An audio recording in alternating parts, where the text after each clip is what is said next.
Bejawara, Dekarita, Waktuna, Kur, Baraya.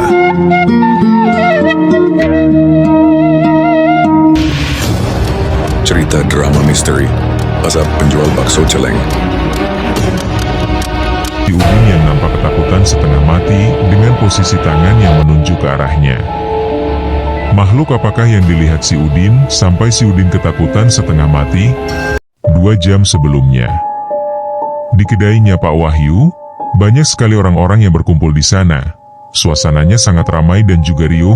Terdengar umpatan juga cacian yang terlontar dari mulut mereka yang hadir. Ada juga dari mereka yang mencoba memprovokasi untuk membakar kedai tersebut. Polisi yang berjaga saat itu agak kewalahan menghadapi orang-orang yang mencoba merangsek masuk. Tetapi situasi bisa diredam dengan penjagaan yang ketat. Hal ini dipicu ketika ada salah satu warga yang melapor kepada kepolisian perihal kehalalan bakso yang dijual Pak Wahyu. Kecurigaan pelapor itu bersumber dari maraknya pemberitaan dari media lokal atau media sosial terkait terbongkarnya salah satu rumah pelaku yang telah menjual daging celeng atau babi hutan yang pendistribusiannya sudah menyebar ke beberapa pasar yang ada di wilayah itu. Polisi pun segera menanggapi laporan tersebut, yang kemudian melakukan investigasi dengan membawa sampel bakso untuk diidentifikasi di laboratorium, dan hasilnya positif, bahwa bakso tersebut mengandung daging celeng. Dan juga diperkuat lagi dengan adanya kecocokan nama berdasarkan data para pembeli, yang telah ditemukan oleh kepolisian di rumahnya Pak Arya. Akhirnya polisi segera meluncur ke TKP untuk melakukan penangkapan. Kedatangan kepolisian di kedainya Pak Wahyu membuat para pembeli yang hadir menjadi riuh dan saling bertanya satu sama lain. Supaya tidak terjadi hal yang tidak diinginkan, polisi kemudian mengeluarkan para pembeli yang ada di kedai saat itu. Setelah semuanya keluar, lalu polisi memasang polis lain di sekelilingnya. Tetapi pada saat itu ada salah satu pembeli yang baru keluar dari kamar mandi dan tidak sengaja mendengar pernyataan polisi yang disampaikan kepada Bu Astuti. Selamat sore, kami dari kepolisian dan ini surat penangkapannya. Anda telah terbukti bersalah bahwa bakso yang Anda jual positif mengandung daging celeng atau babi hutan. Silahkan ikut dengan kami ke kantor. Mendengar hal itu, salah satu pelanggan yang belum sempat keluar tadi, kemudian dia keluar dari kamar mandi dan dengan marah menghampiri Bu Astuti sambil berteriak dan mencoba menamparnya. Tetapi tindakan tersebut keburu dicegah oleh polisi yang kemudian diamankan. Kurang ajar, dasar wanita jalang. Kamu ya? Jadi selama ini bakso yang saya makan dibuat dari daging celeng? Dasar bajingan! Teriakan tadi terdengar jelas sampai keluar, yang mengakibatkan kegaduhan di antara para pembeli. Dan tidak sedikit orang yang memuntahkan kembali makanannya. Mereka marah dan mencoba merangsek masuk, tetapi hal itu bisa dicegah dan diredam oleh kepolisian yang berjaga. Bu Astuti saat itu tidak bisa mengelak, dia hanya bisa duduk dan tertunduk lesu. Harapannya untuk menjadi orang kaya, pupus sudah. Bu Astuti yang tidak menerima kenyataan itu mengakibatkan pikiran dan angan-angannya terus berkecamuk, bergejolak di dalam batinnya. Setelah polisi beres menggeledah tempat itu untuk menemukan bukti-bukti baru dan bersiap untuk pergi, Bu Astuti kemudian berdiri, dia berteriak histeris dan mengamuk seperti orang gila. Dia menjambar rambutnya dan mencakar-cakar mukanya. Polisi pun pada saat itu dibuat kaget dengan perubahan yang tiba-tiba. Kemudian polisi segera mengamankan Bu Astuti walaupun sedikit kewalahan dalam menghadapinya. Akhirnya situasi dapat terkendali, dan polisi pun segera membawa pergi Bu Astuti dengan penjagaan yang ketat. Karena dikhawatirkan ada tindakan yang tidak diinginkan yang dilakukan oleh warga yang ada di luar pada saat itu. Kembali ke hutan terlarang, si Bejo yang nampak sekali ketakutan dia berusaha mencoba untuk lari. Tetapi tubuhnya tidak bisa bergerak, seperti ada yang mendekap dengan kuat dari belakang. Nafasnya yang terasa berat dan sesak, tidak bisa mengeluarkan suara sedikit pun. Matanya yang terus melotot dan tidak berkedip, menggambarkan ketakutan yang luar biasa yang baru dialami sepanjang hidupnya. Dan keringat pun mulai mengucur dengan deras membasahi sekujur tubuhnya. Melihat si Bejo yang ketakutan setengah mati seketika itu, si Udin mulai panik dan penasaran. Makhluk apakah yang telah dilihatnya? Si Udin dengan rasa penasaran memberanikan diri untuk menoleh ke belakang. Ternyata yang dilihat adalah sesosok siluman babi hutan yang sangat besar dan menyeramkan. Dengan kedua taring yang tajam, mata yang merah menyala seakan murka dengan kedatangan mereka yang telah mengganggu ketenangannya. Si Bejo yang melihat sosok makhluk tersebut, berakhir sama dengan si Udin.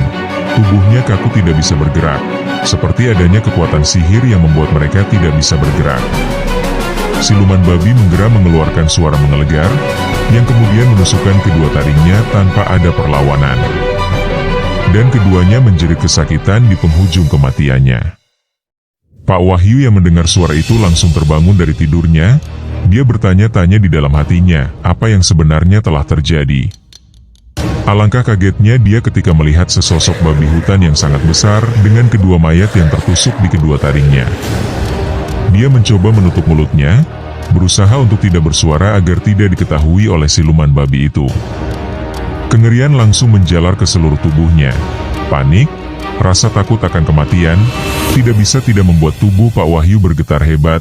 Dia berusaha tenang dan menahan itu semua. Sedangkan Pak Arya yang dari awal mengetahui kedatangan siluman babi, sudah pergi meninggalkan lokasi tersebut. Dia berusaha lari menjauh sejauh mungkin.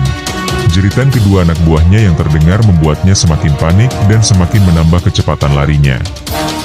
Dirasa sudah merasa aman, Pak Arya pun kemudian berhenti duduk untuk istirahat, sambil bergumam di dalam hatinya.